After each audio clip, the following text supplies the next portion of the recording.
Welcome to Module 8, Analysis of Digital Evidence. Having covered the critical importance of preserving digital evidence in Module 7, we now move into the exciting phase, the analysis of digital evidence. This is where we take that carefully preserved data and start uncovering the story hidden within. In this module, our objectives are to delve into the core areas of analysis. We'll understand the fundamentals of file system forensics, how to interpret metadata and recover seemingly lost files.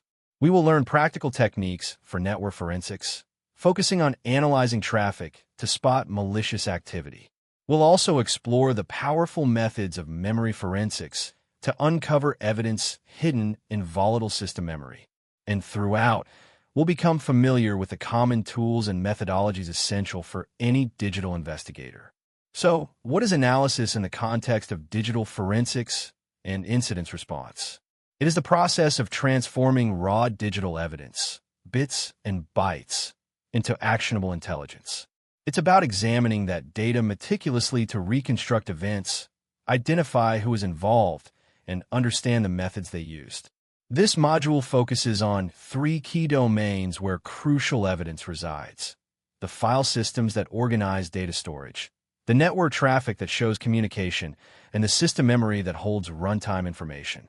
Our overarching goal is to cultivate that investigative mindset, the ability to connect disparate pieces of data and reveal the bigger picture, the underlying narrative of what occurred. File system forensics, the art of reading the artifacts. Let's begin with file system forensics. To understand what happened on a system, we need to understand how it stores files. Different file systems have different structures, but they all maintain critical metadata about the files they manage. File system forensics, building timelines. Pulling together all the file system artifacts, especially those crucial timestamps, MAC times, allows us to build timelines. By correlating file creation, modification, and access times across various files and system logs, we can reconstruct a chronological sequence of events. This timeline analysis is incredibly powerful for understanding exactly what happened, when it happened, and in what order. It helps us understand the scope of an incident, establish user activity, and ultimately support or refute our investigative hypotheses. This metadata tells a compelling story. Timestamps, often called MAC times for modified, accessed, and created times, log the lifespan of a file and help us piece together user actions. Understanding these structures is absolutely key to finding and correctly interpreting evidence. In file system forensics, deleted does not mean gone.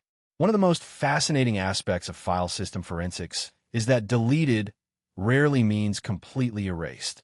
When you delete a file, the operating system often just removes the pointer to that file and marks the physical space on the disk as available for new data. The actual data might remain there for some time. This makes that space a prime candidate for recovery. This is why, as we learned in Module 7, working on a forensic image, a bit-for-bit copy is paramount. It allows us to search these available areas for remnants of deleted files without altering the original evidence. File system forensics, tools and techniques. How do we perform this recovery and analysis? We use specialized tools like Encase, FTK, or excellent open-source options like Autopsy. These tools help us implement various techniques. We can perform keyword searches across the entire disk image, including unallocated space. We can use file signature analysis to identify files based on their header information, even if their extensions are changed. And importantly, we can use file carving, a technique that scans the raw data of the image, looking for known file headers and footers, allowing us to carve out and reconstruct files that have lost their file system entries, like deleted items. Imagine recovering that crucial deleted document in an intellectual property theft case. That's the power of these techniques. Network forensics, identifying malicious activity. As we analyze captured traffic, what signs of trouble are we looking for? We're hunting for anomalies, unusual spikes in traffic volume, maybe large data transfers leaving the network late at night. We look for connections to or from known malicious IP addresses or domains. We scrutinize packet headers and payloads for signs of scanning activity, exploit attempts, or command and control communication. Are standard services using non-standard ports? That's suspicious. And remember, just like with file systems, meticulous documentation of your findings and analysis steps is crucial, especially if the investigation might involve legal action. As we analyze captured traffic, what signs of trouble are we looking for?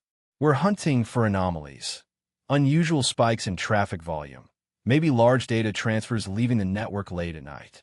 We look for connections to or from known malicious IP addresses or domains.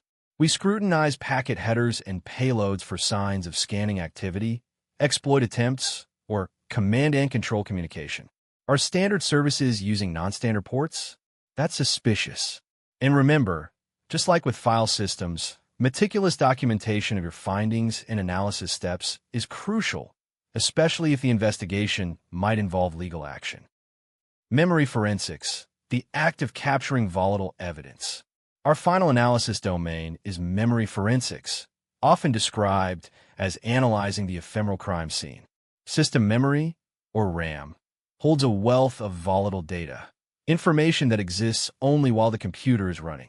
This includes currently running processes, even malicious ones trying to hide, active network connections, typed commands, encryption keys, user credentials, and much more. What is the challenge with memory forensics? This evidence is transient. Once you power down the system incorrectly, it's gone forever.